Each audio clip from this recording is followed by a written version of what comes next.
الحمد لله حمدا كثيرا طيبا مباركا فيه نحمده ونستعينه ونستهديه ونستغفره ونؤمن به ونتوكل عليه ونعوذ بالله تعالى من شرور أنفسنا ومن سيئات أعمالنا من يهده الله فلا مضل له ومن يضلله فلن تجد له وليا مرشدا أشهد أن لا إله إلا الله وحده لا شريك له خصنا بخير كتاب أنزل وأكرمنا بخير نبي أرسل وجعلنا خير أمة أخرجت للناس نأمر بالمعروف وننهى عن المنكر ونؤمن بالله وأشهد أن سيدنا وحبيبنا وأسوتنا محمدا عبد الله تعالى ورسوله أرسله بالهدى ودين الحق ليظهره على الدين كله ولو كره المشركون اللهم صل على محمد وعلى آل محمد كما صليت على إبراهيم وعلى آل إبراهيم وبارك على محمد وعلى آل محمد كما باركت على إبراهيم وعلى آل إبراهيم في العالمين إنك حميد مجيد أما بعد فإن خير الحديث كتاب الله وخير الهدي هدي محمد صلى الله عليه وسلم وشر الأمور محدثاتها وكل محدثة بدعة وكل بدعة ضلالة وكل ضلالة في النار أيها الإخوان والأخوات أوصيكم وإياي بتقوى الله أعوذ بالله السميع العليم من الشيطان الرجيم بسم الله الرحمن الرحيم إن الله اشترى من المؤمنين أنفسهم وأموالهم بأن لهم الجنة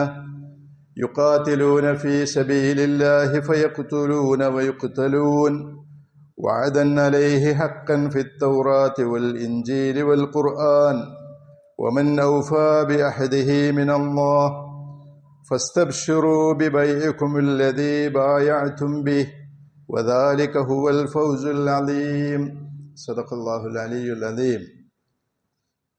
ബഹുമാന്യരായ സഹോദരന്മാരെ, സഹോദരിമാരെ, സത്യവിശ്വാസികളെ, സത്യവിശ്വാസിനികളെ, റബ്ബ് സുബ്ഹാനഹു വ തആല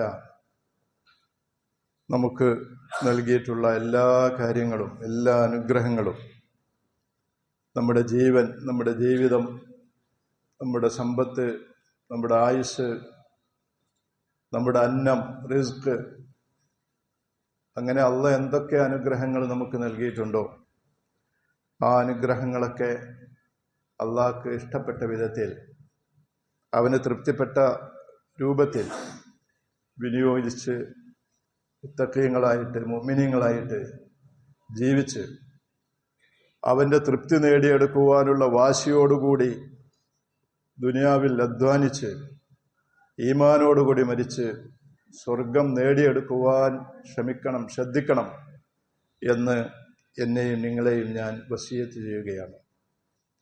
റബ്ബ് അർഹമുർ-റഹീമീനായ അല്ലാഹ് നമ്മളുടെ എല്ലാ നല്ല ഉദ്ദേശങ്ങളും സഫലീകരിക്കുകയും നമ്മുടെ ആഗ്രഹങ്ങളൊക്കെ പൂർത്തീകരിച്ചു തരികയും ആഖിറത്തിൽ അള്ളാഹിൻ്റെ മുമ്പിലെത്തുമ്പോൾ അവൻ്റെ എല്ലാവിധ ശിക്ഷകളിൽ നിന്നും കഠിനമായ വിചാരണകളിൽ നിന്നും രക്ഷപ്പെട്ട് സ്വർഗത്തിലെത്താൻ, സ്വർഗപ്പൂന്തോപ്പിൽ ഏറ്റവും ശ്രേഷ്ഠമായ ജന്നാത്തുൽ ഫിർദൗസിലെത്താൻ റസൂലുള്ളാഹി സ്വല്ലല്ലാഹു അലൈഹി വസല്ലമയുടെ, അമ്പിയാക്കളുടെ, സാലിഹീങ്ങളുടെ, ശുഹദാക്കളുടെ കൂടെ കഴിയാൻ നമുക്കെല്ലാവർക്കും തൗഫീഖ് നൽകി അനുഗ്രഹിക്കുമാറാവട്ടെ. അല്ലാഹുമ്മ ആമീൻ.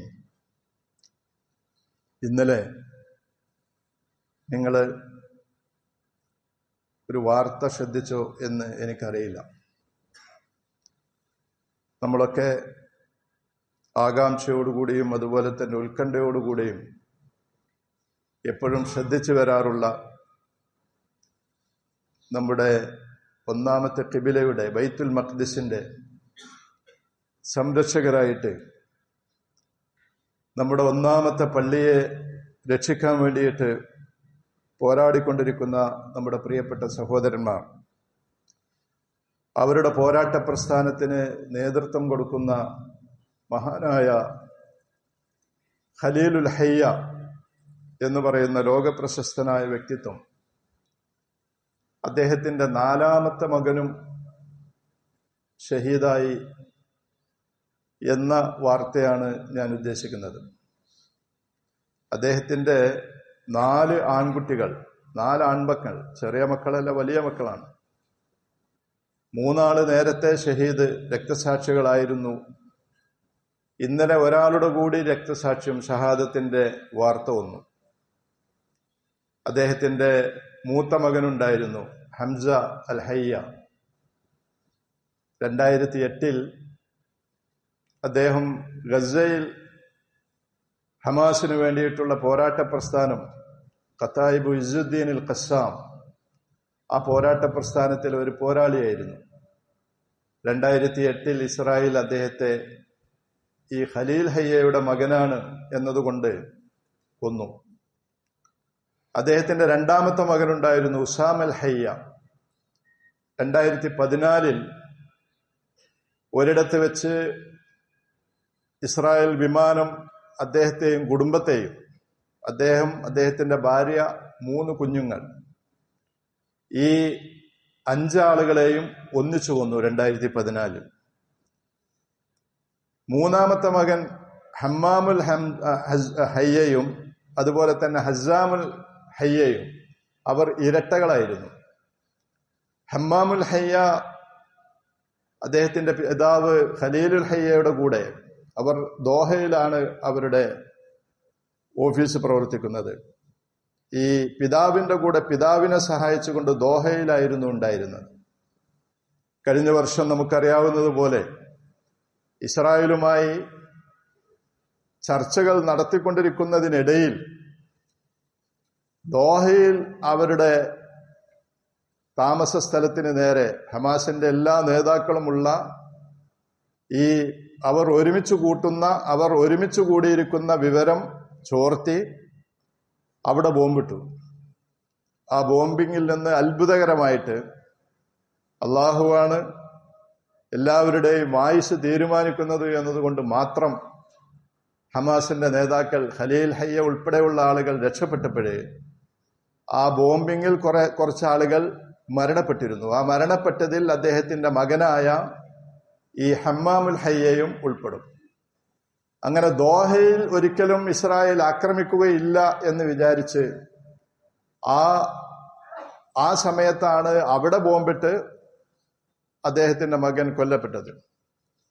പിന്നെ അവശേഷിക്കുന്ന ഒരു മകനായിരുന്നു അസ്സാമുൽ ഹയ്യ. അസ്സാമുൽ ഹയ്യ ഗസയിലാണ് ജീവിക്കുന്നത്.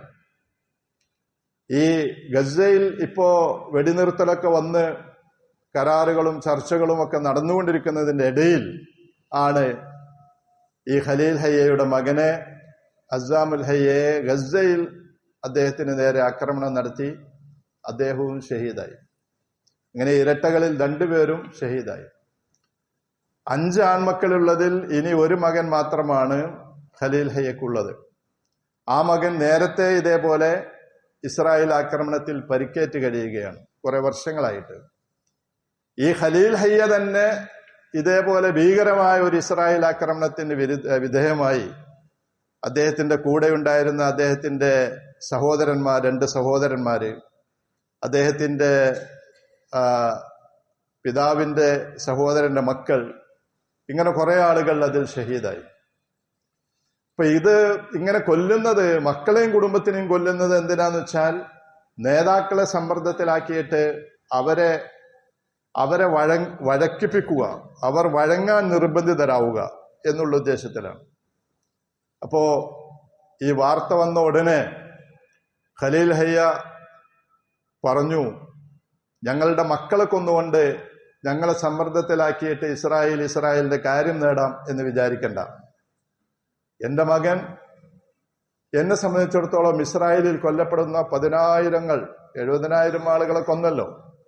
10,000-ങ്ങളിൽ ഒരു മകൻ മാത്രമാണ്. ഗസയിൽ കൊല്ലപ്പെടുന്ന എല്ലാവരും എന്റെ മക്കളാണ്. അതിൽ ഒരു മകൻ കൂടി കൊല്ലപ്പെട്ടു എന്നതല്ലാതെ ഒരിക്കലും മക്കളെ കൊന്നുകൊണ്ട് കാര്യം നേടാമെന്ന് ഇസ്രായേൽ വിചാരിക്കണ്ട, അതിന് വഴങ്ങുന്നവരല്ല ഞങ്ങൾ എന്ന് അദ്ദേഹം പ്രഖ്യാപിച്ചു.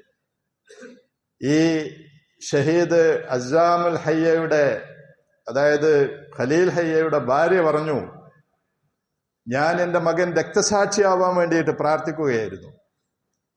മറ്റ് 3 മക്കളുടെയും കൂടെ അവനും രക്തസാക്ഷിയാവട്ടെ എന്നായിരുന്നു ഞാൻ പ്രാർത്ഥിച്ചത്. അവന് മുറിവേറ്റു, മാരകമായ മുറിവേറ്റു. ഒരു ദിവസം രക്ഷപ്പെടും എന്ന് വിചാരിച്ച് അവൻ കിടന്നു. പക്ഷേ എൻ്റെ പ്രാർത്ഥന അവനെ മുറിവേറ്റ് അവശനായി കഴിയുകയല്ല, അവൻ രക്തസാക്ഷിയായി സ്വർഗത്തിലെത്തട്ടെ എന്നായിരുന്നു ഞാൻ പ്രാർത്ഥിച്ചത്. എന്നിട്ട് അവർ പറഞ്ഞു, ഞങ്ങള് ഫനാദിഖിൽ, സാധാരണ പറയാറുണ്ട് ഈ പോരാട്ട പ്രസ്ഥാനങ്ങളുടെയൊക്കെ നേതാക്കള് നമ്മളെ രാഷ്ട്രീയക്കാരുടെ പോലെ, ലോകത്തുള്ള പല നേതാക്കളെയും പോലെയാണ് എന്ന് വിചാരിച്ചിട്ട് ഇസ്ലാമിന്റെ ശത്രുക്കൾ പറയാറുണ്ട്, ഈ നേതാക്കളൊക്കെ ഖത്തറിലും മറ്റുമായിട്ട് സുഖസുന്ദരമായിട്ട് ജീവിക്കുകയാണ്, ഈ പാവങ്ങൾ ഇവിടെ ഗസയിലും ഫലസ്തീനിലും രക്തസാക്ഷികളാവുകയാണ്. അത് അവരെപ്പറ്റി അറിയുന്നവർക്കറിയാം. അവിടെ ജീവിക്കുന്ന ആളുകളെയാണ് കൊല്ലുന്നത്, അവർക്കറിയാം ഏതവസരത്തിലും കൊല്ലപ്പെടാം. അവിടെ ജീവിച്ചിരുന്ന ഇസ്മായിൽ ഹനിയെയാണ് ഇറാനിൽ വെച്ച് ബോംബിട്ട് വന്നത്. അതുപോലെ തന്നെ അവിടെ ജീവിക്കുന്ന ആളുകളുടെ നേരെയാണ് ഈ കഴിഞ്ഞ വർഷം ദോഹയിൽ ആക്രമണം നടത്തിയത്. അപ്പോ ഉമ്മ പറഞ്ഞു, ഞങ്ങൾ ഫനാദിഖിൽ, ഞങ്ങൾ ഹോട്ടലുകളിൽ, 5 സ്റ്റാർ ഹോട്ടലുകളിലാണ് നേതാക്കൾ കഴിയുന്നത് എന്ന് വിചാരിക്കുന്നവരുണ്ട്. പക്ഷേ ഞങ്ങൾ ഖനാദിഖിൽ, ഖന്തക്കുകളിൽ, കുഴിമാടങ്ങളിൽ, കബറിടങ്ങളിലാണ് ഞങ്ങൾ ജീവിക്കുന്നത്. അപ്പൊ ഇദ്ദേഹത്തിന്റെ മകൻ, നേരത്തെ ആദ്യം ഷഹീദായ മകൻ അവിടെ പോരാട്ട പ്രസ്ഥാനത്തിൽ പ്രവർത്തിച്ചു കൊണ്ടിരിക്കുമ്പോഴാണ് ഷഹീദാവുന്നത്. ബാക്കിയുള്ള 3 മക്കളും 2 അവിടെയാണ് ഷഹീദാവുന്നത്. ഒരാൾ ദോഹയിലാണ് ഷഹീദാവുന്നത്. ദോഹയിൽ ഷഹീദായിട്ട് അവശേഷിക്കുന്ന മകനെ ഗസയിൽ തന്നെയാണ് മകൻ കഴിയുന്നത്. അതായത് ഗസയിൽ കഴിയുന്നതിന്റെ അർത്ഥം ഏതവസരവും മരിക്കാം. അപ്പൊ അതാണ് ഉമ്മ പറയുന്നത്, ഞങ്ങള് പല ആളുകളും പ്രചരിപ്പിക്കുന്നത് പോലെ 5 സ്റ്റാർ ഹോട്ടലുകളിൽ സുഖജീവിതം നയിക്കുകയല്ല ഞങ്ങൾ ചെയ്യുന്നത്. ഞങ്ങളുടെ മക്കള്, അതുപോലെ തന്നെ ഞങ്ങളൊക്കെ ഏതവസരത്തിലും കൊല്ലപ്പെടുമെന്ന് വിചാരിച്ചിട്ട് തന്നെയാണ് കഴിയുന്നത്, ഷഹാദത്ത് ആഗ്രഹിച്ചുകൊണ്ടാണ് ജീവിക്കുന്നത് എന്ന് അവര് പ്രസ്താവിച്ചു. ഇതുപോലുള്ള കുറെ സംഭവങ്ങള്, ഇതൊരു പുതിയ സംഭവമല്ല. കുറെ ആളുകള് ഈ ഫലസ്തീന് വേണ്ടിയിട്ട് ഷഹീദായിക്കൊണ്ടിരിക്കുകയാണ്. അവരുടെ പോരാട്ട പ്രസ്ഥാനത്തിന് അവരിട്ടിരിക്കുന്ന പേര് തന്നെ ഇസുദ്ദീനുൽ ഖസ്സാം എന്നതാണ്. ഇസ്രായേൽ ഉണ്ടാകുന്നതിന് മുമ്പ് ജൂതന്മാർ അധിനിവേശം ആരംഭിച്ചപ്പോൾ അവർക്കെതിരെ പോരാടിയ മഹാനായ ഒരു ഫലസ്തീനി പണ്ഡിതനായിരുന്നു ഷേഖ് ഇസുദ്ദീനുൽ ഖസ്സാം. അദ്ദേഹം ഷഹീദാവാണ് ചെയ്തത്. അദ്ദേഹത്തിന്റെ പേരാണ് ഇവരുടെ പോരാട്ട പ്രസ്ഥാനത്തിന് സ്വീകരിച്ചത്. അപ്പോ എത്രയോ ആളുകൾ കൊല്ലപ്പെട്ടു. വലിയൊരു നിരയാണത്. ഇസ്മായിൽ ഹനിയ, യഹിയ സിൻവാർ, കുറെ ആളുകൾ, നേതാക്കളൊക്കെ ഏതാണ്ട് മരിച്ചു തീർന്നു. അത്രയധികം നേതാക്കൾ കൊല്ലപ്പെട്ട ഒരു പ്രസ്ഥാനമാണത്. അപ്പോ ഇത്രയധികം ആളുകള് അള്ളാന്റെ ദീനിനു വേണ്ടിയിട്ട് മരണപ്പെട്ടുകൊണ്ടിരിക്കുമ്പോഴേ നമ്മൾ പലപ്പോഴും ഈ മരണത്തിന്റെ തത്വശാസ്ത്രം എന്താണ്, ഇതിന്റെ ഐഡിയോളജി എന്താണ് എന്ന് നമ്മൾ ആലോചിക്കുമല്ലോ.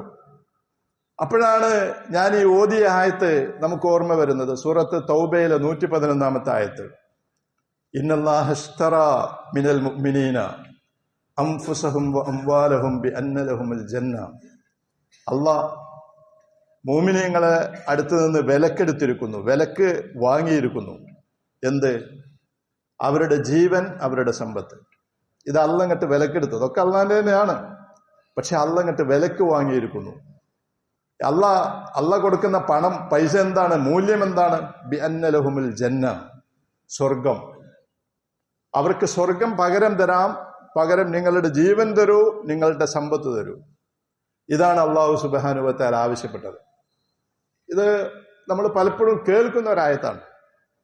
മഹാനായ സയ്യിദ് ഖുത്ബ് ഫീ ദിലാലുൽ ഖുർആനിൽ ഈ ആയത്ത് വിശദീകരിക്കുമ്പോൾ പറയുന്നുണ്ട്, ഞാൻ എൻ്റെ ജീവിതത്തിൽ എത്രയോ തവണ ഓതിയ ഒരായത്താണിത്. എത്ര വട്ടം എന്ന് പറയാൻ പറ്റാത്ത എത്ര ഓതിയ ഒരായത്താണ്. ഖുർആൻ ഇഫ്ലാക്കുമ്പോഴും ഞാൻ ഈ ആയത്ത് ഓതിയിട്ടുണ്ട്. ഇന്നല്ലാഹു ഇശ്തറാ മിനൽ മുഅ്മിനീന അൻഫുസഹും വഅംവാലഹും ബിഅന്ന ലഹുമുൽ ജന്ന എന്ന് പറയുന്ന ആയത്ത്. പക്ഷേ ഈ ആയത്ത് ഫീ ദിലാലിൽ ഖുർആനിന്റെ തണലിൽ ഇരുന്ന് ഞാൻ രണ്ടാമത് വായിക്കുമ്പോൾ എനിക്ക് തോന്നുന്നു ഇത് വല്ലാത്ത ഒരു നസ്സും റഹീബ്, വളരെ ഭയങ്കരമായ ഒരു നസ്സാണ്, ഒരായത്താണ്. അങ്ങനെ ഓതിപ്പോകാൻ പറ്റുന്ന ഒരായത്തല്ല. ഈ ആയത്തിനെ പറ്റി ഞാൻ വീണ്ടും ഇതിന്റെ തഫ്സീർ എഴുതാൻ വേണ്ടിയിട്ട്, സയ്യിദ് ഖുത്ബ് തഫ്സീർ എഴുതുന്നത് അങ്ങനെയാണ്. അദ്ദേഹം ഒരായത്ത് കുറേ വട്ടം ഓതും, കുറെ ഓതിയത് തന്നെ പിന്നെയും ഓതും. അതാണ് ഖുർആന്റെ തണലിൽ ജീവിക്കുക എന്ന് പറയുന്നത്. അങ്ങനെ ഓതി അദ്ദേഹത്തിന് കുറെ ഓതുമ്പോണ്ടാകുന്ന ആശയങ്ങളാണ് ഫീ ദിലാൽ ഖുർആൻ എന്ന് പറയുന്നത്. അങ്ങനെ അദ്ദേഹം പറയാണ്, ഇത് എന്ന് പറയുന്നത് വല്ലാത്തൊരു സംഭവം തന്നെ, ഒരു ഭയങ്കര സംഭവം തന്നെയാണ്. അള്ളയും മൂമിനും തമ്മിലുള്ള ഒരു ബന്ധം എന്താണ് എന്ന് നിർവചിച്ച ഒരായത്താണിത്. വേറൊരു ബന്ധമല്ല, ബന്ധം വളരെ ലളിതമാണ്. ഈ ബന്ധം എന്ന് പറയുന്നത് ഒരു കരാറാണ്. അള്ളാന്റെ അടിമ മൂമിനും അള്ളയും തമ്മിലുള്ള ഒരു കരാറാണ്, ഒരു കച്ചവടമാണ്. ഈ കച്ചവടത്തിൽ നിങ്ങൾക്ക് മൂമിനീങ്ങൾക്ക് വാഗ്ദാനം ചെയ്തിട്ടുള്ളത് സ്വർഗമാണ്. അള്ളാഹ്കൾക്ക് തരുന്ന പണം മൂല്യം സ്വർഗമാണ്. പകരം അള്ളാഹ് ആവശ്യപ്പെടുന്നത് ഈ കരാറിൽ, ഈ ബൈഅത്തിൽ നിങ്ങൾ ഒപ്പിടുന്നതോടുകൂടി, നിങ്ങളൊരു മൂമിനാവിനോടുകൂടി സ്വാഭാവികമായിട്ടും നിങ്ങൾ ഈ ബൈഅത്തിൽ ഒപ്പിട്ടു. വേറൊരു ബൈഅത്തിന്റെ ആവശ്യമില്ല. മൂമിനായി എന്ന് പറഞ്ഞാൽ അള്ളാഹുമായിട്ട് ഇങ്ങനെ ഒരു ബൈഅത്തിൽ, ഒരു കരാറിൽ നിങ്ങൾ ഒപ്പിട്ടു. ആ കരാറ് പ്രകാരം പിന്നെ നിങ്ങളുടെ ജീവൻ നിങ്ങളുടേതല്ല, നിങ്ങളുടെ സമ്പത്ത് നിങ്ങളുടേതല്ല. പിന്നെ ഇതൊക്കെ അള്ളാന്റേതാണ്, അല്ലെങ്കിലും അള്ളാന്റേതാണ്. പക്ഷെ അള്ളാഹ് ഒന്നും കൂടി അരക്കിട്ടുറപ്പിക്കുകയാണ്. വേറുള്ള ആളുകൾ, മോമിനീങ്ങൾ അല്ലാത്ത ആളുകളോട് ഇങ്ങനെ ഒരു വാഗ്ദാനം, ഇങ്ങനെ ഒരു കരാറും അള്ളാഹ് നടത്തുന്നില്ല. പക്ഷെ ഒരാൾ മോമിനാണോ, അയാളായിട്ട് അള്ളാഹ് ഒരു കരാറുണ്ട്. ആ കരാർ എന്താ വെച്ചാൽ നിങ്ങൾക്ക് സ്വർഗം തരും. പക്ഷേ നിങ്ങൾ മോമിനീങ്ങളാകണോടുകൂടി നിങ്ങളുടെ ജീവൻ നിങ്ങളുടേതല്ല, നിങ്ങളുടെ ജീവിതം നിങ്ങളുടേതല്ല, നിങ്ങളുടെ പണം നിങ്ങളുടേതല്ല. ഇതിന് പകരമായിട്ട് തരാൻ പോകുന്നത് സ്വർഗമാണ്. അള്ളാഹിന്റെ വിശദാംശങ്ങൾ പറയുന്നുണ്ട്. യുഖാതിലൂന ഫീ സബീലില്ലാഹ്, അള്ളാഹിന്റെ മാർഗത്തിൽ പോരാടേണ്ടി വരും. ഫയഖ്തുലൂന വയുഖ്തലൂൻ, കൊല്ലുകയും കൊല്ലപ്പെടുകയും ചെയ്യേണ്ടി വരും. കൊല്ലപ്പെടുകയും ചെയ്യേണ്ടി വരും. ഇതൊരു പുതിയ കാര്യമല്ല. ഈ ആയത്തിൽ അള്ളാഹ് പറയണെന്ന് വെച്ചാൽ ഇത് അള്ളാഹ് മോമിനീങ്ങൾക്ക്, ഉമ്മത്ത് മുഹമ്മദിന് മാത്രം നിർബന്ധാക്കിയ ഒരു കാര്യമല്ല. വഅദൻ അലൈഹി ഹഖൻ ഫിത് തൗറാത്തി വൽ ഇൻജീൽ വൽ ഖുർആൻ, ഇതിനു മുമ്പ് തൗറാത്തിലും അതുപോലെ തന്നെ ഇൻജീലിലും ഖുർആനിലും അള്ളാഹ് നൽകിയിട്ടുള്ള ഒരു വാഗ്ദാനാണിത്. നമ്മൾ വിചാരിക്കുന്നത് നമ്മൾക്ക് മാത്രമല്ല. ഇത് തൗറാത്തിലും ഇൻജീലിലും അള്ളാഹ് പറഞ്ഞിട്ടുള്ള ഒരു കാര്യമാണ്. ക്രിസ്ത്യാനികളും അതുപോലെ തന്നെ ജൂതന്മാരും ഇവർക്കൊക്കെ അള്ളാഹ് ബാധകമാക്കിയിരുന്ന ഒരു കാര്യമാണ്. പിന്നെ ബൈബിളും അതേപോലെ തന്നെ തോറയൊക്കെ അവര് മാറ്റിത്തിരുത്തി. ഇപ്പോ ബൈബിളിൽ പോരാട്ടത്തെ പറ്റിയും രക്തസാക്ഷ്യത്തെ പറ്റിയും നിങ്ങൾക്ക് കാണാൻ പറ്റില്ല. അതേസരം ജൂതന്മാരുടെ കയ്യിലുള്ള അവർ വേദപുസ്തകമാണ് എന്ന് വിചാരിക്കുന്ന അവരുടെ വേദപുസ്തകത്തിൽ ജൂതന്മാരുടെ ശത്രുക്കളെ കൊന്നൊടുക്കുന്നതിനെ പറ്റിയും അതിനു വേണ്ടിയിട്ട് പോരാടുന്നതിനെ പറ്റിയും അതിലുണ്ട്. അത് വെച്ചിട്ടാണ് അവരിപ്പോ യുദ്ധമൊക്കെ നടത്തുന്നത്. നമ്മൾ മനസ്സിലാക്കണം, ലോകത്തോട് മുസ്ലിമീങ്ങൾ എന്തെങ്കിലും പറയുമ്പോ നിങ്ങൾ ഇസ്ലാമിനെ പറ്റി, ഇസ്ലാമിന്റെ പേരിൽ എന്തിന് നിങ്ങൾ മതത്തിന്റെ പേരിൽ സംസാരിക്കുന്നു എന്ന് ചോദിക്കും. ഇസ്രായേൽ എന്ന് പറയുന്ന ഒരു രാജ്യം സംസാരിക്കുന്നത് മുഴുവനും മതത്തിന്റെ പേരിലാണ്. എപ്പോഴും തോറ ഉദ്ധരിച്ചിട്ട് ദൈവം ഞങ്ങളോട്, ദൈവത്തിന്റെ തെരഞ്ഞെടുക്കപ്പെട്ട സമുദായം, ഷാബുല്ലാഹിൽ മുഖ്താർ, ഞങ്ങൾക്ക് വേണ്ടിയിട്ട് ദൈവം ലോകത്ത് കുറെ സമൂഹങ്ങൾ ഉണ്ടാക്കിയിരിക്കുന്നു, അതൊക്കെ ഞങ്ങൾക്ക് സഞ്ചരിക്കുവാനുള്ള കഴുതകൾ. അവരുടെ വേദപുസ്തകം പഠിപ്പിക്കണതാണ് ഇതൊക്കെ. അപ്പൊ വേദപുസ്തകത്തിന്റെ അടിസ്ഥാനത്തിലാണ് മുസ്ലിങ്ങളോട് അവർ യുദ്ധം ചെയ്യുന്നത്. ക്രിസ്ത്യാനികളോടും അവർ യുദ്ധം ചെയ്യും നാളെ. ഇന്നവർ മുസ്ലിങ്ങളോടാണ് യുദ്ധം ചെയ്യുന്നത്. ഇതൊക്കെ അവരുടെ ദൈവവിശ്വാസത്തിന്റെ ഒരു ഭാഗമായിട്ടാണ് അവർ കാണുന്നത്. വിശാല ഇസ്രായേലിനെ സംബന്ധിച്ച് അവര് സ്വപ്നം കാണുന്നതും സംസാരിക്കുന്നതും അവരുടെ ദൈവത്തിന്റെ കൽപ്പന അതാണ് എന്ന് വിചാരിച്ചിട്ടാണ്. അറബികളോട് യുദ്ധം ചെയ്യുമ്പോൾ അവരുടെ പ്രധാനമന്ത്രി പണ്ട് പറഞ്ഞത്, ദൈവം നിങ്ങളെ സഹായിച്ചു എന്ന് ചോദിക്കുമ്പോൾ ദൈവം ഞങ്ങളെ സഹായിക്കല്ല, ഞങ്ങളുടെ ദൈവം ഞങ്ങളുടെ കൂടെ നിന്ന് യുദ്ധം ചെയ്യുകയായിരുന്നു എന്നാണ് അവർ പറയുന്നത്. നമ്മളിപ്പോ ബദറിൽ മലക്കുകൾ ഇറങ്ങി അള്ളാന്റെ സഹായം ഉണ്ടായി എന്നൊക്കെ നമ്മൾ പറയാലോ. അവർ പറയുന്നത് അറബികളുമായിട്ട് 67 73 യുദ്ധം ചെയ്യുമ്പോൾ അള്ളാഹ് അവരുടെ കൂടെയായിരുന്നു എന്നാണ് അവർ പറയുന്നത്. മുസ്ലിങ്ങൾക്കെതിരെ അള്ളാഹ് അവരുടെ കൂടെയായിരുന്നു. കാരണം അവരള്ളയാണ്, അവരുടെ അള്ളയാണ്, വേറുള്ളവരുടെ ഒന്നും അള്ളയല്ല. അപ്പൊ അത്രയധികം മതത്തിലൂട്ടപ്പെട്ട ഒരു സിദ്ധാന്തമാണ് ഈ സിയോണിസം എന്ന് പറയുന്നത്. അതിന്റെ അടിസ്ഥാനത്തിൽ ഉണ്ടായ ഒരു രാഷ്ട്രമാണ് ഇസ്രായേൽ എന്ന് പറയുന്നത്.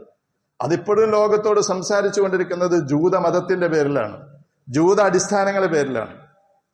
അപ്പോ അള്ള പറയുന്നത് തൗറാത്തിലും ഇഞ്ചീലിലും ഖുർആനിലും അള്ള പറഞ്ഞ ഒരു യാഥാർത്ഥ്യമാണ് എന്ത്?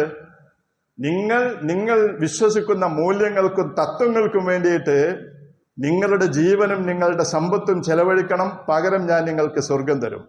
അതിനു വേണ്ടിയിട്ട് നിങ്ങൾ പോരാടണം, നിങ്ങൾ കൊല്ലപ്പെടും, നിങ്ങൾ കൊല്ലേണ്ടി വരും. ഇതാണ് അള്ളാഹ് മുഅ്മിനീങ്ങളോട് പറയുന്നത്. വമൻ ഔഫാ ബിഅഹദിഹി മിനല്ലാഹ്. അള്ളാഹ് ഒരു കരാറ് പറഞ്ഞിട്ട് സ്വർഗം തരും എന്ന് പറഞ്ഞാൽ സ്വർഗം തരും. അള്ളാഹിനെക്കാളും കരാറ് പാലിക്കുന്ന ഒരു ആളുമില്ല. ഫസ്തബ്ശിറൂ ബിബൈഇകും അല്ലദീ ബായഅതും ബിഹി. ഈ ബൈഅത്ത് എന്ന് പറയുന്നത് വല്ലാത്തൊരു ബൈഅത്താണ്. അള്ളാഹ് പറയണം, ഈ ബൈഅത്ത് എന്ന് പറയുന്ന ബൈഅത്ത് നിങ്ങൾക്ക് ഭയങ്കര സന്തോഷം നൽകുന്ന ഒരു ബൈഅത്താണ്. അതാണ് വദാലിക ഹുവൽ ഫൗസുൽ അലീം, അതാണ് ഭയങ്കരമായ വിജയം എന്നാണ് അള്ളാഹ് പിന്നെ പറയുന്നത്. ഇത് ഞാൻ പറയുന്നത് എന്തിനാ വെച്ചാല് മോമിനിയങ്ങളെ സംബന്ധിച്ചുള്ള ഒരു സങ്കല്പമാണത്. നമ്മളിപ്പോ ഇസ്ലാം എന്ന് പറഞ്ഞ് മുസ്ലിങ്ങൾ എന്ന് പറഞ്ഞ് നടക്കുമ്പോഴേ നമ്മളുടെ ദീന് എന്ന് പറയുന്നത് എന്ത് സുഖമുള്ള ദീനാ. നമ്മളെല്ലാ കാര്യങ്ങളും നമ്മളെ മക്കൾ കൊല്ലപ്പെടുന്നുണ്ടോ? നമ്മൾ കൊല്ലപ്പെടുന്നുണ്ടോ? നമ്മൾ ഏതവസരത്തിലും കൊല്ലപ്പെടുമെന്ന് വിചാരിച്ചിട്ട് ജീവിക്കുകയാണ്. നമ്മൾ എന്തൊക്കെ പദ്ധതികളാണ്. നമ്മളെ ജീവിതം എന്ന് പറയുന്നത് കുറെ പദ്ധതികളുടെ ഒരു കൂട്ടായ്മയാണ്. ഈ മനുഷ്യന്മാരും ഈ ബയ്യത്തിൽ ഒപ്പിട്ട ആളുകളും നമ്മളും തമ്മിൽ ഭയങ്കര വ്യത്യാസം ഉണ്ടാവും. ഈ ബയ്യത്തിൽ ഒപ്പിട്ട ആളുകളാണ് ഈ ആളുകൾ എന്ന് പറയുന്നത്. ഈ ബൈത്തുൽ മഖ്ദിസ് സംരക്ഷിക്കാൻ വേണ്ടിയിട്ട് നടക്കുന്ന ആളുകൾ ഈ ബയ്യത്തിൽ ഒപ്പിട്ട ആളുകളാണ്. അവര് ജീവിക്കാൻ വേണ്ടിയിട്ട് ഭക്ഷണം കഴിക്കുന്നുണ്ട്, അവര് വസ്ത്രവും കുട്ടികളെ പോറ്റാനും വേണ്ടിയിട്ട് പണിയെടുക്കുന്നുണ്ട്. നമ്മൾ ചെയ്യണതൊക്കെ അവരും ചെയ്യുന്നുണ്ടാവും. പക്ഷെ അവരെ സംബന്ധിച്ചിടത്തോളം അവരെങ്ങോട്ടാണ് പോണത് എന്നുള്ളതിനെ സംബന്ധിച്ച് അവർക്ക് കൃത്യമായ ധാരണ ഉണ്ട്. അതെന്താ? സ്വർഗത്തിലേക്കാണ് നടക്കുന്നത്. അവരുടെ ജീവിതത്തെ പറ്റി നമ്മള് ഹാർട്ട് അറ്റാക്ക്, ആക്സിഡന്റ്, അല്ലെങ്കിൽ സ്വാഭാവിക മരണം, ക്യാൻസർ, ഇതുപോലുള്ള മരണങ്ങളെ പറ്റിയാണ് നമ്മൾ കാണുന്നത്. അവര് കാണുന്ന മരണം എന്താ വെച്ചാൽ ഇതുപോലുള്ള വില കുറഞ്ഞ മരണങ്ങളൊന്നും സംഭവിക്കാതിരിക്കട്ടെ. യഹ്യാ സിൻവാർ പറഞ്ഞതുപോലെ ഒരു ഹാർട്ട് അറ്റാക്ക് അല്ലെങ്കിൽ ഒരു ആക്സിഡന്റ് വന്ന് മരിക്കണം, അങ്ങനത്തെ മരണത്തോട് ഒരു താല്പര്യമില്ല ഞങ്ങൾക്ക്. ഞങ്ങളുടെ മരണം അള്ളാഹിന്റെ മാർഗത്തിലുള്ള രക്തസാക്ഷ്യമാകണം എന്നാണ് ഞങ്ങൾ വിചാരിക്കുന്നത്. അപ്പൊ ആ രക്തസാക്ഷ്യം ആഗ്രഹിച്ചുകൊണ്ടാണ് അവർ ജീവിക്കുന്നത്. എപ്പോഴാണ് ശത്രു കൊല്ലുന്നത് എന്ന് വിചാരിച്ചിട്ടാണ് അവർ ജീവിക്കുന്നത്. അപ്പൊ ഇങ്ങനെ എപ്പോഴും സ്വർഗം കണ്ട് ഏതവസരത്തിലും മരിക്കാം, ഏതവസരത്തിലും കൊല്ലപ്പെടാം, ഏതവസരത്തിലും ശത്രുവിന്റെ ബോംബ് തലയിൽ വന്ന് വീഴാം, കുഞ്ഞുങ്ങളെ കൊല്ലാം, കുട്ടികളെ കൊല്ലാം, പേരക്കുട്ടികളെ കൊല്ലാം, ആരും കുടുംബത്തിൽ നിന്ന് എപ്പോഴും നഷ്ടപ്പെടാം. ഇങ്ങനെ ജീവിക്കുന്ന ഒരു ഉമ്മത്ത്, ഇത് നബി സല്ലല്ലാഹു അലൈഹി വസല്ലമയുടെ കാലത്ത് മാത്രമല്ല ഇന്നും ഉണ്ട്, നമ്മളൊക്കെ ജീവിക്കുന്ന ലോകത്തുണ്ട് എന്നാണ് ഇപ്പോ ഇന്നലെ നടന്ന ഈ സംഭവങ്ങൾ ഓർമ്മിപ്പിക്കുന്നത്. ഇത് എവിടുന്നാ വന്നത്? ഇത് ഈ ഖുർആൻ ഓതുന്ന ഏതൊരാൾക്കും മനസ്സിലാവുന്ന വളരെ സിമ്പിളായ ഒരു യാഥാർത്ഥ്യമാണ് സഹോദരന്മാരെ. നമ്മൾ കൊണ്ടു നടക്കുന്ന ദീനും ഈ ഖുർആൻ പഠിപ്പിക്കുന്ന ദീനും തമ്മിൽ വലിയ വ്യത്യാസമുണ്ട് എന്ന് നമുക്ക് കാണാൻ പറ്റും. ഇത് തുടക്കം മുതൽ തന്നെ എങ്ങനെയാണ്? അബ്ദുല്ലാഹിബ്നു റവാഹ റളിയല്ലാഹു അൻഹു അഖബ ഉടമ്പടിയില് ഒപ്പുവെക്കുമ്പോഴേ മുഅ്മിനീങ്ങളെ നബി സല്ലല്ലാഹു അലൈഹി വസല്ലം, അതായത് ആരും കിട്ടാതെ നബി മക്കയിലൂടെ അലഞ്ഞുകൊണ്ടിരിക്കുമ്പോഴാണല്ലോ ഈ അഖബ ഉടമ്പടി ഉണ്ടാവുന്നത്. അപ്പൊ ഹജ്ജിന് വന്ന കാണുന്ന ആളുകളൊക്കെ ഇസ്ലാം സ്വീകരിക്കാൻ വേണ്ടിയിട്ട് നബി ഇങ്ങനെ സംസാരിച്ചുകൊണ്ടിരിക്കുകയാണ്, ആരും കിട്ടണില്ല. അപ്പോഴാണ് മദീനയിൽ നിന്ന് ഹജ്ജിന് വന്ന ആൾക്കാരെ കാണാം, മദീനക്കാരോടൊന്ന് സംസാരിക്കാമെന്ന് വിചാരിച്ച് നബി മിനയിലൂടെ അലഞ്ഞുകൊണ്ടിരിക്കുന്നത്. മിനയിൽ പോയിട്ട് ഹജ്ജ് സമയത്ത് അവിടെ ചെന്ന് കുറച്ച് മദീനയിൽ നിന്ന് വന്ന ആൾക്കാരായിട്ട് സംസാരിക്കുമ്പോഴേ അവരോട് നബി ഈ കാര്യങ്ങളൊക്കെ പറഞ്ഞുകൊണ്ടിരിക്കുമ്പോൾ അവർക്ക് താല്പര്യമായി. അങ്ങനെ അബ്ദുല്ലാഹിബിൻ റവാഹ അദ്ദേഹം നബി സല്ലല്ലാഹു അലൈഹി വസല്ലമയുടെ മദീനയിൽ നിന്ന് വന്ന ആളുകളുടെ കൂട്ടത്തിൽ ഒരാളാണ് അബ്ദുല്ലാഹിബിൻ റവാഹ റളിയല്ലാഹു അൻഹു. അപ്പൊ അദ്ദേഹം പറയാണ്, ശരി, നബി സല്ലല്ലാഹു അലൈഹി വസല്ലമയോട് പറയാണ്, ശരി, എന്താ വേണ്ടത്, നിങ്ങൾക്ക് എന്താ വേണ്ടത്? ഇസ്തരിത്തിലെ റബ്ബിക വലി നഫ്സിക, നീ ഈ പറയുന്ന നിങ്ങളുടെ റബ്ബിന് എന്ത് വേണം, നിങ്ങൾ മുഹമ്മദ് എന്ന് പറയുന്ന മനുഷ്യന് എന്ത് വേണം, എന്താ ഞങ്ങൾ ചെയ്യേണ്ടത്? അപ്പോ അള്ളാഹ്ക്കുള്ള ഷർത്ത് എന്താ? അപ്പൊ നബി സല്ലല്ലാഹു അലൈഹി വസല്ലം പറഞ്ഞു, നിങ്ങൾ അള്ളാഹിന്റെ ഷർത്ത് എന്താണെന്ന് വെച്ചാൽ അള്ളാഹ്ക്ക് നിങ്ങൾ ഇബാദത്ത് ചെയ്യണം. അല്ല അല്ലാതെ വേറെ ഒരാൾക്കും ഇബാദത്ത് ചെയ്യാൻ പാടില്ല. ഇപ്പൊ നിങ്ങൾ വിളിച്ചുകൊണ്ടിരിക്കുന്ന ദൈവങ്ങളൊക്കെ ഉണ്ടല്ലോ, അതൊക്കെ ഒഴിവാക്കണം. അള്ളാഹ്ക്ക് മാത്രമേ ഇബാദത്ത് ചെയ്യാൻ പാടുള്ളൂ. ശരി, ഇനി നിങ്ങൾക്കെന്താ, മുഹമ്മദ് എന്ന വ്യക്തിക്ക് എന്താ വേണ്ടത്? അപ്പൊ നബി സല്ലല്ലാഹു അലൈഹി വസല്ലം പറഞ്ഞു, ഞാൻ മദീനയിൽ വന്നാൽ, മക്കത്ത് ജീവിക്കാൻ പറ്റുന്നില്ല, ഞാൻ മദീനയിൽ വന്നാൽ നിങ്ങൾ നിങ്ങളെയും നിങ്ങളുടെ സമ്പത്തിനെയും എങ്ങനെയാണോ സംരക്ഷിക്കുന്നത്, ആ വിധത്തിൽ അള്ളാന്റെ റസൂല് എന്ന നിലയ്ക്ക്, നബി എന്ന നിലയ്ക്ക് നിങ്ങൾ എന്നെ സംരക്ഷിക്കണം. മദീനയിൽ നിങ്ങൾ എനിക്ക് സംരക്ഷണം തരണം. ഇങ്ങനെ രണ്ട് കാര്യങ്ങളാണ് എനിക്ക് ആവശ്യപ്പെടാനുള്ളത്. അപ്പൊ അബ്ദുല്ലാഹിബ്നു റവാഹ റളിയല്ലാഹു അൻഹു ചോദിക്കാണ്, അങ്ങനെ ചെയ്താൽ ഫമാലന ഇദാ ഫഅൽനാ ദാലിക്, ശരി, ഈ രണ്ട് കാര്യങ്ങളും, ഈ രണ്ട് ഷർത്തും പാലിച്ചാൽ ഞങ്ങൾക്ക് എന്താ കിട്ടുക? അപ്പൊ നബി സല്ലല്ലാഹു അലൈഹി വസല്ലം പറയുന്നത് അൽ ജന്ന, ഇത് രണ്ടും നിങ്ങൾ പാലിച്ചാൽ നിങ്ങൾക്ക് സ്വർഗം കിട്ടും. അപ്പോ അബ്ദുല്ലാഹിബ്നു റവാഹ പറയാണ്, റബിഹൽ ബൈഉ, എന്നാൽ ഈ കച്ചവടം ഭയങ്കര ലാഭകരമാണ്. നിങ്ങൾ ആലോചിച്ച് നോക്കി, എത്ര 2 മിനിറ്റ് കൊണ്ട് കാര്യങ്ങൾ തീരുമാനമായി. ഈ അബ്ദുല്ലാഹിബ്നു റവാഹക്കും കൂടുതൽ ആളുകൾക്കും ഇസ്ലാം എന്താണെന്ന് അറിയില്ല, തൗഹീദ് എന്താണെന്ന് അറിയില്ല, റിസാലത്ത് എന്താണെന്ന് അറിയില്ല, ഒന്നും അറിയില്ല. വളരെ ചെറിയൊരു സംസാരമാണ്. എന്താണ് നിങ്ങൾക്ക് വേണ്ടത്? അള്ളാഹ്ക്ക് എന്താ വേണ്ടത്? അള്ളാഹിനെ മാത്രമേ ഇബാദത്ത് ചെയ്യാൻ പാടുള്ളൂ. മുഹമ്മദിന് എന്താ വേണ്ടത്? മുഹമ്മദ് മദീനയിൽ ഇസ്ലാമായിട്ട് വരാൻ പോകുന്നുണ്ട്, മുഹമ്മദിനെ നിങ്ങൾ സംരക്ഷിക്കണം. 2 കാര്യങ്ങളുള്ളൂ. ഇത് രണ്ടും ചെയ്താൽ എന്താ കിട്ടുക? സ്വർഗാണ് കിട്ടുക. വേറെ ദുനിയാവിൽ ഒരു കാര്യമല്ല നബി ഓഫർ ചെയ്യുന്നത്, സ്വർഗാണ് കിട്ടുക. അപ്പൊ ഉടനെ തന്നെ പറയുന്നത് റബിഹൽ ബൈഉ, കച്ചവടം ഭയങ്കര ലാഭകരമായ ഒരു കച്ചവടമാണ്. അപ്പോ സഹാബികള് നബി ഇസ്ലാമിനെ പഠിപ്പിക്കുന്നതും ഖുർആൻ ഇസ്ലാമിനെ അവതരിപ്പിക്കുന്നതും സഹാബികൾ ഇസ്ലാമിനെ മനസ്സിലാക്കുന്നതും ഒക്കെ ഇതാണ്, ഈ വിധത്തിലാണ്.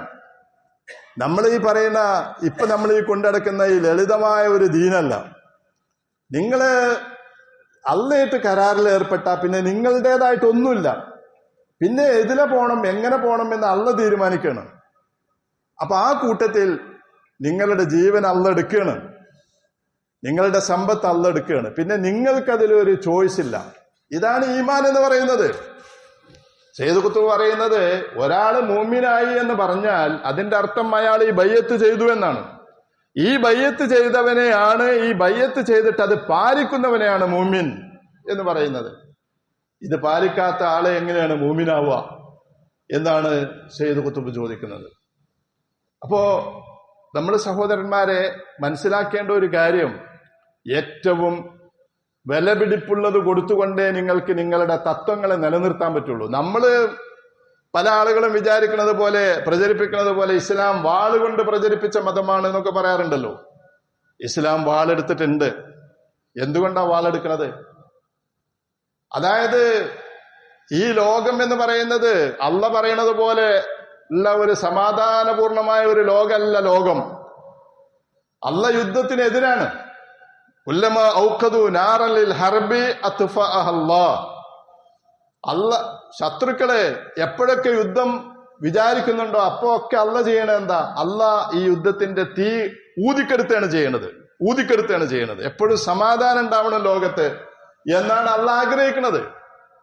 പക്ഷെ ലോകത്തുള്ള മനുഷ്യന്മാർ അങ്ങനെയല്ല. ഇപ്പൊ നമ്മൾ കാണുന്നില്ലേ, എന്തിനാണ് ഇറാൻ ആക്രമിക്കപ്പെടുന്നത്? എന്തിനാണ് അമേരിക്ക യുദ്ധം ചെയ്യണത്? ഏത് തത്വത്തിന് വേണ്ടിയിട്ടാണ് അമേരിക്ക യുദ്ധം ചെയ്യണത്? എന്താണ് യുദ്ധത്തിന്റെ തത്വശാസ്ത്രം? എന്താണ്? ഒരു തത്വശാസ്ത്രമല്ല. ഉള്ള തത്വശാസ്ത്രം എന്ന് പറഞ്ഞാൽ ഞങ്ങൾ ജീവിക്കണം, നിങ്ങളെ കൊന്നിട്ടാണെങ്കിലും. ഇതാണ് ലോകം എന്ന് പറയുന്നത്. ഒരു കൂട്ടർക്ക് അനുവദിക്കപ്പെട്ടത് വേറൊരു കൂട്ടർക്ക് പാടില്ല. ഇസ്രായേൽ എന്തിനാ യുദ്ധം ചെയ്യണത്? മുസ്ലിങ്ങളുടെ ഭൂമി പിടിച്ചെടുത്തിട്ട് ഇപ്പോഴും പിടിച്ചെടുത്തുകൊണ്ടേ ഇരിക്കുകയാണ്. അവിടെയുള്ള ആട്ടുകളെ ആട്ടി പുറത്താക്കി ബാക്കിയുള്ള ആളുകളെ കൊല്ലുക. എന്താണ് ഇതിന്റെ നീതിശാസ്ത്രം? ഇതിന് വല്ല നീതിയുണ്ടോ? എന്തെങ്കിലും തത്വമുണ്ടോ? ഒന്നുമില്ല. അപ്പൊ ഇതാണ് ലോകം എന്ന് പറയുന്നത്. ഈ ലോകത്ത് നിങ്ങൾക്ക് പിടിച്ചു നിൽക്കണമെങ്കിൽ നിങ്ങൾ നിങ്ങളുടെ ഏറ്റവും വിലപ്പെട്ടത് കൊടുത്തെങ്കിൽ മാത്രമേ നിങ്ങൾക്ക് പിടിച്ചു നിൽക്കാൻ പറ്റുള്ളൂ. അപ്പൊ നിങ്ങളുടെ പ്രശ്നം എന്താ? മുഅ്മിനീങ്ങളുടെ പ്രശ്നം എന്താണ് എന്ന് യുദ്ധത്തിന് ചെന്നപ്പോ റുബൈയ് ഇബ്നു ആമിറിനോട്, മുസ്ലിം സൈന്യത്തോട് പേർഷ്യൻ സേനാനായകൻ റുസ്തം ചോദിച്ചല്ലോ, എന്തിനാ നിങ്ങൾ വന്നത്? യുദ്ധം ചെയ്യാമെന്ന എന്തിനാ നിങ്ങൾ വന്നത്? അപ്പൊ അദ്ദേഹം പറയുന്നുണ്ട്, ഞങ്ങൾക്കൊരു ദൗത്യമുണ്ട്. എന്താ ദൗത്യം? ഇബ്തഅസനല്ലാഹു ലിനുഖ്രിജ മൻ ശാഅ മിൻ ഇബാദത്തിൽ ഇബാദി ഇലാ ഇബാദത്തില്ലാഹി വഹ്ദ. ഞങ്ങൾ വന്നിട്ടുള്ളത് അള്ളാന്റെ ഇബാദത്ത്, അടിമകൾക്കുള്ള ഇബാദത്തിൽ നിന്ന്, അള്ളാന്റെ അടിമകൾക്കുള്ള ഇബാദത്തിൽ നിന്ന് അള്ളാഹ്ക്ക് മാത്രം ഉള്ള ഇബാദത്തിലേക്ക് ആളുകളെ കൊണ്ടുപോകാൻ വേണ്ടിയിട്ടാണ് ഞങ്ങൾ വന്നിട്ടുള്ളത്. ഞങ്ങളെ തത്വശാസ്ത്രം ഇതാണ്. അള്ളാന്റെ അടിമകൾക്ക് ഇബാദത്ത് ചെയ്യണ കുറെ അടിമകളുണ്ട്, മനുഷ്യന്മാർക്ക് ഇബാദത്ത് ചെയ്യണ കുറെ മനുഷ്യന്മാര്. അവരെ അതിൽ നിന്ന് രക്ഷപ്പെട്ടിട്ട് അള്ളാന്റെ ഇബാദത്തിലേക്ക് കൊണ്ടുപോകണം. അതുപോലെ തന്നെ വമിൻ ജൂരിൽ അദിയാനിയില അതിലിൽ ഇസ്ലാം, ഇസ്ലാമിന്റെ നീതിയിലേക്ക് മറ്റ് മതങ്ങളുടെ ദുൽമിൽ നിന്ന് രക്ഷപ്പെടുത്തിയിട്ട് ഇസ്ലാമിന്റെ നീതിയിലേക്ക് ജനങ്ങളെ കൊണ്ടുപോകണം. ഒമിൻ ലീഖി ദുനിയായില സാഅത്തിൽ ആഖിറ. ഈ ദുനിയാവ് എന്ന് പറയുന്നത് വളരെ കുടുസാണ്. നിങ്ങൾക്കത് എത്ര വിശാലമായി തോന്നിയാലും വളരെ കുടുസാണ്. ഈ കുടുസായ ദുനിയാവിൽ നിന്ന് വിശാലമായ ആഖിറത്തിലേക്ക് ജനങ്ങളെ കൂട്ടിക്കൊണ്ടുപോവുക. ദുനിയാവിനേക്കാൾ വിശാലമായ ആഖിറത്തിന് പ്രാധാന്യമുള്ള ഒരു സമൂഹത്തെ ഇവിടെ ഉണ്ടാക്കണം. ഇതാണ് ഞങ്ങളുടെ ഉദ്ദേശം. ഇതാണ് മുഅ്മിനീങ്ങളെ എല്ലാ കാലത്തുള്ള ഉദ്ദേശം. പല മഹാന്മാരും പറഞ്ഞിട്ടുണ്ട് ഇസ്ലാമി എന്താണ് എന്ന്. ഈ റുബൈയ് ഇബ്നു ആമിർ, അദ്ദേഹം ഒരു യൂണിവേഴ്സിറ്റിയിലും പഠിച്ച വലിയ പണ്ഡിതനൊന്നുമല്ല, ഒരു സാധാരണ കാട്ടറബി ആണ് റുബൈയ് ഇബ്നു ആമിർ എന്ന് പറയുന്നത്. അദ്ദേഹത്തിന്റെ പ്രാകൃതമായ വേഷാണ്. ഈ കൊട്ടാരത്തിലേക്ക് കടന്നു ചെല്ലുമ്പോൾ അദ്ദേഹത്തിന്റെ സാധാരണ വേഷിട്ടിട്ടാണ് അദ്ദേഹം ചെല്ലുന്നത്. പല ആളുകളും ഒന്ന് ഉഷാറായി പോകാൻ പറഞ്ഞു, ഇത് മതി എന്ന് വിചാരിച്ചിട്ടാണ് പോണത്. വെറുണ കണ്ടപ്പോ എല്ലാവരും പരീക്ഷിച്ചു പേർഷ്യക്കാര്. മുസ്ലിങ്ങളെ ഒരു സേനാനായകന്റെ ചേലും കോലം കണ്ടില്ലേ? പക്ഷെ അദ്ദേഹം ചെന്നിട്ട് നടത്തുന്ന ഈ വർത്തമാനം എന്ന് പറയുന്നത് ഒരു വലിയ തത്വജ്ഞാനിയെ പോലെ ഇസ്ലാമിനെ മുഴുവനും 3 വാചകങ്ങളിൽ ഒതുക്കി വെച്ച ഒരു വലിയ വർത്തമാനമായിരുന്നു എന്ന് പണ്ഡിതന്മാർ പറഞ്ഞിട്ടുണ്ട്. ഇതാണ് ഇസ്ലാം. അപ്പോ ഇതെല്ലാ കാലത്തും നമ്മുടെ ദൗത്യമാണ്. അടിമകൾക്കുള്ള ഇബാദത്തിൽ നിന്ന് അവരെ രക്ഷപ്പെടുത്തിയിട്ട് അള്ളാന്റെ അടിമത്തത്തിലേക്ക് കൊണ്ടുപോകണമെങ്കിൽ അതിവിടെയുള്ള മനുഷ്യന്മാർ സമ്മതിക്കൂല. കാരണം ഇവിടെ കുറെ മുതലാളിമാരും അതുപോലെ തന്നെ കുറെ ദൈവങ്ങളുണ്ട്. അവരുടെ അടിമകളായിട്ട് കഴിയുക, അമേരിക്കയുടെ അടിമകളായിട്ട് കഴിയാണല്ലോ കുറെ മുസ്ലിം രാജ്യങ്ങള്. ഈ അടിമത്തത്തിൽ നിന്ന് രക്ഷപ്പെടുത്താൻ ആരെങ്കിലും വന്നാൽ അവരുണ്ടോ? വിടില്ല. അതുപോലെ തന്നെ മതങ്ങളുടെ അക്രമത്തിൽ നിന്ന് രക്ഷപ്പെടുത്താൻ, ഇസ്ലാമിന്റെ നീതിയിലേക്ക് കൊണ്ടുപോകാൻ ഇവരിങ്ങനെ നിന്നു തരില്ല. അങ്ങനെ വരുമ്പോഴാണ് സംഘട്ടനം വരുന്നത്. സംഘട്ടനം വരുമ്പോ നിങ്ങൾ ജയിക്കുന്നത് എന്തുകൊണ്ടാ? നിങ്ങളുടെ ആയുധശക്തി കൊണ്ട് മാത്രമല്ല. മുഅ്മിനീങ്ങൾ ജയിച്ചു പോന്നിട്ടുള്ളതൊക്കെ ഈ ഒരു തത്വശാസ്ത്രം, ഇന്നല്ലാഹ ഇശ്തറാ മിനൽ മുഅ്മിനീന അൻഫുസഹും വഅംവാലഹും ബിഅന്ന ലഹുമുൽ ജന്ന. സ്വർഗം തരാം, ജീവൻ കൊടുക്കൂ എന്ന് അല്ലാഹ് പറഞ്ഞിട്ടുള്ളത് പാലിച്ചത് കൊണ്ടാണ് മുഅ്മിനീങ്ങൾ ചരിത്രത്തിലുടനീളം രക്ഷപ്പെട്ടത്. നമ്മൾ മനസ്സിലാക്കണം. ജീവിതത്തെ ചില സൈന്യങ്ങളെ പറ്റി സേനാനായകന്മാർ പറഞ്ഞല്ലോ, ഞങ്ങളുടെ സൈന്യം വരുന്നുണ്ട്, നിങ്ങൾ എങ്ങനെയാണോ ദുനിയാവിനെ സ്നേഹിക്കുന്നത് അതുപോലെ ആഖിറത്തിനെ സ്നേഹിക്കുന്ന, നിങ്ങൾ എങ്ങനെയാണോ ജീവിതത്തെ ഇഷ്ടപ്പെടുന്നത് അതുപോലെ മരണത്തെ ഇഷ്ടപ്പെടുന്ന ഒരു സൈന്യമാണ് വരാൻ പോകുന്നത്. ആ സൈന്യത്തെ നിങ്ങൾക്ക് പരാജയപ്പെടുത്താൻ പറ്റില്ല എന്നാണ് സേനാനായകന്മാർ ഒരു കാലത്ത് പറഞ്ഞിരുന്നത്. അതാണ് ഇസ്ലാമിന്റെ വിജയത്തിന്റെ നിദാനം. ഇങ്ങനെ ഈ തത്വത്തിന് വേണ്ടിയിട്ട്, ഈ മൂല്യങ്ങൾക്ക് വേണ്ടിയിട്ട്, വിശ്വസിക്കുന്ന മൂല്യങ്ങൾക്ക് വേണ്ടി ജീവിക്കുന്ന ഒരു തലമുറ ഉണ്ടായാൽ അവർക്ക് രക്ഷപ്പെടാൻ പറ്റും. ഇതെല്ലാ കാലത്തും ബാധകമാണ്. ഇത് ഇന്ത്യ രാജ്യത്തും ബാധകമാണ്. ഇങ്ങനത്തെ ഒരു കൗമില്ല എന്നുള്ളതാണ് നമ്മൾ നേരിടുന്ന പ്രശ്നം. ഇങ്ങനെയുള്ള ഒരു രക്തസാക്ഷ്യത്തെ, മരണത്തെ അല്ലാഹ് പറയുന്നത് എന്താ? ഹുവൽ ഫൗസുൽ അലീം. അതാണ് വലിയ വിജയം എന്നുള്ളതാണ്. അതാണ് വലിയ വിജയം. ഉഹദ് യുദ്ധത്തിലെ പരാജയപ്പെട്ട് ബേജാറായപ്പോ മുഅ്മിനീങ്ങളോട് പറഞ്ഞ കാര്യമുണ്ട്. എന്താ? വലിയ ആലമല്ലാഹുല്ലദീന ആമനു. നിങ്ങളെ കൂട്ടത്തിൽ ആരാണ് മുഅ്മിനീങ്ങൾ എന്ന് മനസ്സിലാക്കണം അല്ലാഹ്ക്ക്. അത് നിസ്കരിച്ചാ മനസ്സിലാവൂലേ? ഷഹാദത്തുകൊണ്ട് മനസ്സിലാവൂലേ? ഹജ്ജ് കൊണ്ട് മനസ്സിലാവൂലേ? സക്കാത്ത് കൊണ്ട് മനസ്സിലാവൂലേ? മനസ്സിലാവൂല. അതുകൊണ്ടാണ് അള്ളാഹ് പറയുന്നത് എന്ത്? ഈ ഉഹുദ് യുദ്ധത്തിൽ നിങ്ങൾ പരാജയപ്പെട്ടത് എന്തിനാന്ന് വെച്ചാൽ ലിയഅലമല്ലാഹുല്ലദീന ആമനു, ആരാണ് നിങ്ങളുടെ കൂട്ടത്തിൽ മോമിനീങ്ങൾ എന്ന് മനസ്സിലാക്കണം. ഇതിന് മരിക്കാനും കൊല്ലപ്പെടാനും തയ്യാറില്ലാത്ത ആളുകൾ നിങ്ങളുടെ കൂട്ടത്തിൽ ഉണ്ട് എങ്കിൽ അവർ മോമിനീങ്ങളല്ല. മോമിനീങ്ങൾ ആരാണ് എന്ന് അള്ളാഹ്ക്ക് തിരിച്ചറിയണം. വലിയുമഹിസല്ലാഹുല്ലദീന ആമനു, മോമിനീങ്ങളൊന്ന് കടഞ്ഞെടുക്കണം. വലിയത്തഖിദ മിൻകും ശുഹദാ, ആദ്യം പറഞ്ഞ ആയത്തിൽ പറഞ്ഞു നിങ്ങളുടെ കൂട്ടത്തിൽ നിന്ന് രക്തസാക്ഷികൾ ഉണ്ടാകണം. രക്തസാക്ഷികളെ സ്വീകരിക്കാൻ വേണ്ടിയിട്ട്, ഇതിനൊക്കെ വേണ്ടിയിട്ടാണ് ഉഹുദ് യുദ്ധത്തിൽ നിങ്ങൾ കൊല്ലപ്പെട്ടത്, രക്തസാക്ഷികളായത് എന്നല്ല പറഞ്ഞു. അപ്പൊ അള്ളാഹ് അടിസ്ഥാനപരമായിട്ട് കൊടുക്കുന്ന ഒരു ആശയം ആണ് ഇത്. ഇതിനെ വലിയ ഒരു ഫൗസായിട്ട്, ഒരു വലിയ വിജയമായിട്ട് കാണാൻ പറ്റുന്ന മോമിനീങ്ങൾ ഉണ്ടാകുമ്പോഴാണ് മോമിനീങ്ങൾ വിജയിക്കുന്നത്. ജീവിതത്തെക്കാൾ മരണത്തെ സ്നേഹിക്കുന്ന, ദുനിയാവിനേക്കാൾ ആഖിറത്തിനെ സ്നേഹിക്കുന്ന, സാധാരണ മരണത്തെക്കാൾ രക്തസാക്ഷ്യം ഷഹാദത്ത് ആഗ്രഹിക്കുന്ന ആളുകൾക്ക് അവർക്കുള്ളതാണ് സ്വർഗം. ജീവിതത്തെ, മരണത്തെ പേടിക്കാത്ത ഒരു സമൂഹത്തിന് മാത്രമേ ജീവിക്കാൻ പറ്റുള്ളൂ. മരണത്തെ പേടിക്കാത്ത ഒരു ഉമ്മത്തിന് മാത്രമേ ലോകത്ത് ജീവിക്കാൻ പറ്റുള്ളൂ. ഇന്ത്യ രാജ്യത്തും ജീവിക്കാൻ പറ്റുള്ളൂ. ഏത് ഫാസിസ്റ്റുകൾ വന്നാലും മരണത്തെ പേടിക്കാത്ത ഒരു ഉമ്മത്ത് ഇന്ത്യ രാജ്യത്തിൽ ഉണ്ട് എങ്കിൽ ആ ഉമ്മത്തിനെ ഒരാൾക്കും പരാജയപ്പെടുത്താൻ പറ്റില്ല. അങ്ങനത്തെ ഒരു ഉമ്മത്ത് ഉണ്ടാകണം എന്നുള്ളതാണ്. അതുകൊണ്ടാണ് നബി സല്ലല്ലാഹു അലൈഹി വസല്ലം പറഞ്ഞത്, മൻ മാത, ഒരാൾ മരിച്ചു, വലം യഗ്സു, അയാൾ ഒരു പോരാട്ടവും യുദ്ധവും നടത്തിയിട്ടില്ല, വലം യുഹദ്ദിസ് നഫ്സഹു ബിഗസ്വിൻ, അങ്ങനെയുള്ള ഒരു പോരാട്ടത്തെ പറ്റിയോ ഒരു മരണത്തെ പറ്റിയോ ഒരു രക്തസാക്ഷ്യത്തെ പറ്റിയോ അയാൾ ചിന്തിച്ചിട്ട് പോലുമില്ല. മാത മീതത്തൻ ജാഹിലിയ്യ, അയാൾ അനിസ്ലാമികമായ മരണമാണ് വരിച്ചത്. വേറൊരു ഹദീസിൽ വേറൊരു റിപ്പോർട്ട് പ്രകാരം അലാ ശുഅബത്തിൻ മിനൻ നിഫാഖ്, കാപട്യത്തോടു കൂടിയാണ് അയാൾ മരിച്ചത്. നിസ്കരിക്കുന്നുണ്ടാവും, ഹജ്ജ് ചെയ്തിട്ടുണ്ടാവും, ഒക്കെ ഉണ്ടാവും. പക്ഷെ ഇങ്ങനെ ഒരു പോരാട്ടത്തിന്റെ അവസ്ഥ വന്നാൽ ഞാൻ ഷഹീദാകാൻ തയ്യാറാണ്, പടച്ചവനെ ആ ഷഹാദത്ത് തരണേ എന്ന് പ്രാർത്ഥിച്ചുകൊണ്ട് ജീവിക്കുന്ന ഒരാൾ, അയാള് വിരിപ്പിൽ കിടന്നാണ്, കിടക്കയിൽ കിടന്നാണ് മരിക്കുന്നത് എങ്കിലും അയാൾ ഷഹീദാണ് എന്നാണ് ഇസ്ലാം പഠിപ്പിക്കുന്നത്. കാരണം അയാൾക്ക് നിയ്യത്തുണ്ടായിരുന്നു. ഈ ഒരു നിയ്യത്തോടു കൂടി ഈ ഉമ്മത്തിനും ഈ ഉമ്മത്ത് വിശ്വസിക്കുന്ന തത്വങ്ങൾക്കും വേണ്ടിയിട്ട് മരിക്കാൻ സാധിക്കുന്ന ഒരു ഉമ്മത്ത് ആകുമ്പോഴാണ് ഈ ഉമ്മത്ത് വിജയിക്കുന്നത്. നമ്മുടെ സഹോദരന്മാരെ, നമ്മളെപ്പറ്റി, നമ്മളെ ഈമാനെ പറ്റി, നമ്മൾ ഈ പറയുന്ന ആയത്തിനോട് എത്രമാത്രം നീതി പുലർത്തുന്നുണ്ട് എന്നതിനെ പറ്റിയൊക്കെ ആലോചിക്കേണ്ട ഒരായത്താണിത്. അല്ലാഹു സുബ്ഹാനഹു വ തആല അവന്റെ ദീനിനെ മനസ്സിലാക്കാനും ദീനിനു വേണ്ടിയിട്ട് ജീവിക്കാനുള്ള തൗഫീഖ് നമുക്ക് എല്ലാവർക്കും നൽകി അനുഗ്രഹിക്കുമാറാവട്ടെ.